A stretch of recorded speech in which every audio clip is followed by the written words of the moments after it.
Magandang hapon mga kabay. Ito yung pang last ko na repair 39208.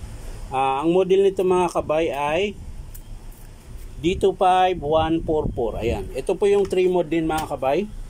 May chipping, hammer, tsaka drill. Ayan. So ito mga kabay, nakasaksak po yan. Bali tatry natin. Wala po. Reverse. Wala rin po. So wala po siyang power mga kabay. So tara mga kabay, samahan nyo po. So yan mga kabay, nabuksan ko na po. So syempre, unahin natin ng testing yung cord protector. Cord protector, yung cord. Yan. Kasi wala siyang power. So yan mga kabay.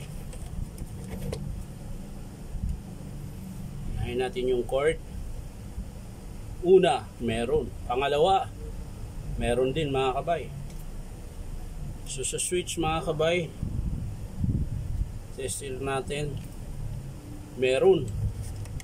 So walang problema dito mga kabay. Dito siguro sa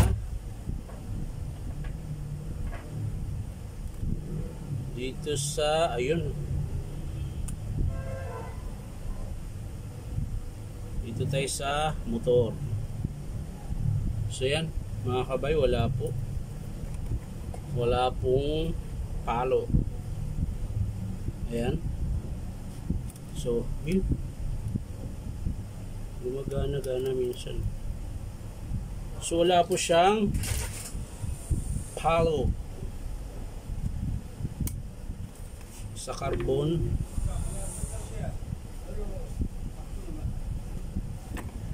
Alin, so yan mga kabay, titestarin po natin yung field coil kung meron. Ay, natumba. So mga kabay, wala rin sa kabila. Yun, meron sa kabila mga kabay. So sa field coil po ang problema mga kabay.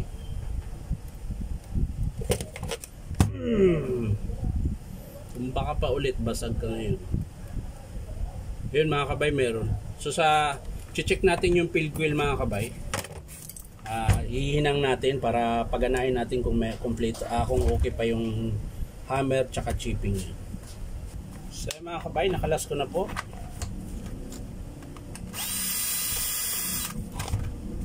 Yan. So yan mga kabay, kita nyo po, makintab po yung armature niya, ibig sabihin sumasayad po yun sa field coil. Kaya naputol po yung field coil nito dahil malakas na po yung palag. Ayun o, ang lambot na. Ayun mga kabay, dapat hindi siya ganyan. Ayun o, yun o. Oh, nalalaglag lang. Ayan. So sumasayad po yan mga kabay. Bali ang putol niya po mga kabay, ito po, pumutok. Ayan po. Yan. Yan po yung pumutok mga kabay. So ang gagawin natin dyan mga kabay, hihinangin natin. Ayan.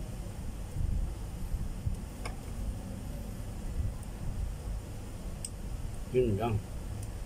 Kailangan dugtungan. Dahil yun yung unang rewind. So hindi natin pwedeng iikot mga kabay. So dudugtungan lang po natin yan ng wire para umabot po siya dito. Ayan. So kakayasin lang natin mga kabay. So yan mga kabay, nahinang ko na po. So meron na pong contact pareho. Ayan, hininang ko na. So hindi ko na lang muna sa pinan mga kabay, papaanda rin ko na lang kung okay pa ba yung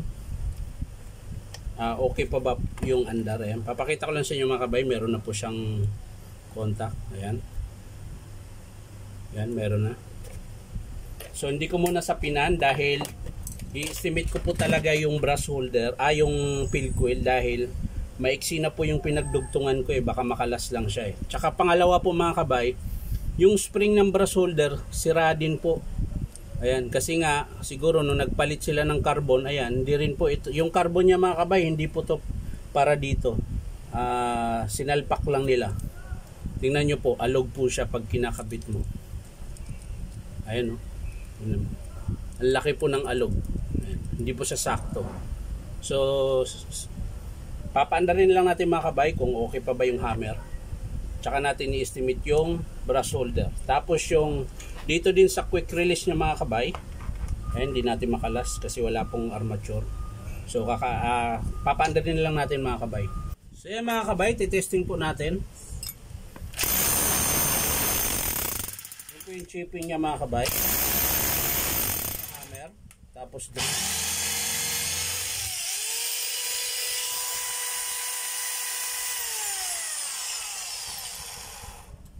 So yan, laki na po ng palag ng spindle.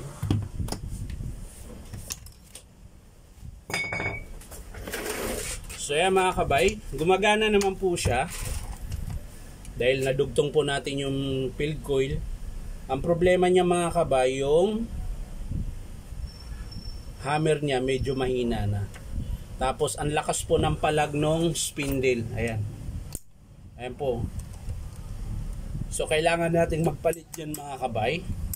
Tapos yung sa quick release niya mga kabay, ayan, kulang na po ng 2 bulitas. Ayan. Dapat po 4 yan. Ayan, 2 na lang po yung natira na bulitas. Yung dito wala na pong laman, tapos sa kabila.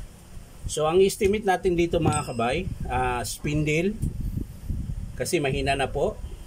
Spindle, 2 bulitas, brush holder, tapos field coil niya mga kabay. Yan. So yan po yung papalitan natin. So yun lang po mga kabay. Papakita ko na lang sa inyo mga kabay kapag in-approve ng customer. So ulitin ko mga kabay, papalitan natin dito field coil, brush holder. Hindi ko na isama yung carbon dahil yung brush holder kasama na po yung carbon doon. Tapos yung 2 steel ball para sa spindle. Tapos spindle ang papalitan. So yan lang po mga kabay ang papalitan dito sa D25144. So maraming salamat mga kabay sa panunood at palike and share na rin po. At syempre subscribe nyo po ito aking YouTube account na Inom Tabay. So maraming salamat. Bye bye.